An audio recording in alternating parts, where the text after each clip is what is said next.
नमस्ते प्रणाम। मेरे यूट्यूब चैनल पे आप लोग का स्वागत है। देखिए हम लोग बहुत सुंदर सा एक पूर्वी छपरहिया गीत सुना रहे हैं। खाटी पूर्वी छपरहिया गीत है, आप लोग सुनिएगा और ढेर सारा प्यार दुलार आशीर्वाद भरपूर दीजिएगा। चैनल पर नए हो तो चैनल को लाइक सब्सक्राइब जरूर करिएगा। कमेंट करके बताइएगा कि हम दोनों लोग का गाना आप लोगों को कैसा लगा।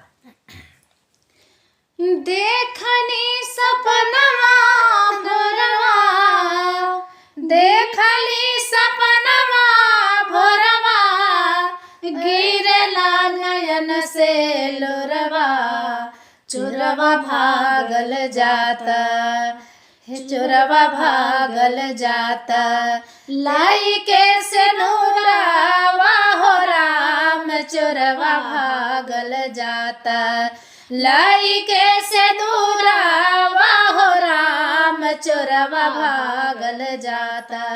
देखली सपनवा भोरवा, देखली सपनवा भोरवा, गिरला नयन से लोरवा, चोरवा भागल जाता, चोरवा भागल जाता, लाई के से दूरावा हो राम, चोरवा भागल जाता। केतनो करीले हरवा, जोड़ी हाथ धारी गोड़वा, केतनो करीले हरवा, जोड़ी हाथ धारी गोड़वा, हमरो न सुनत नइखे इहो बेदर्दी, हमरो न सुनत नइखे इहो बेदर्दी, चोरवा भागल जाता, लई के से दूरावा हो राम, चोरवा भागल जाता, लई के से दूरावा हो राम, चोरवा भागल जाता।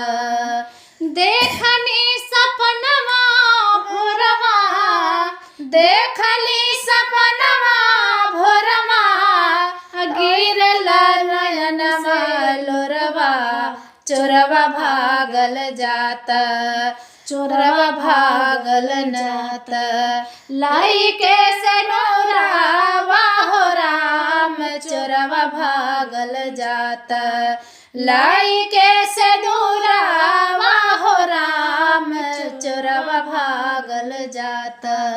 बनले रेशम के जोड़वा, सजना के मारे कुड़वा, बनले रेशम के जोड़वा, सजना के मारे कुड़वा, छोड़ी नाही केतनो हम करी कर जोरीवा, छोड़ नाही केतनो हम करी कर जोरवा, कि चोरवा भागल जाता, लाई के से दूरावा हो राम, चोरवा भागल जाता, लाई के से दूरावा हो राम, चोरवा भागल जाता।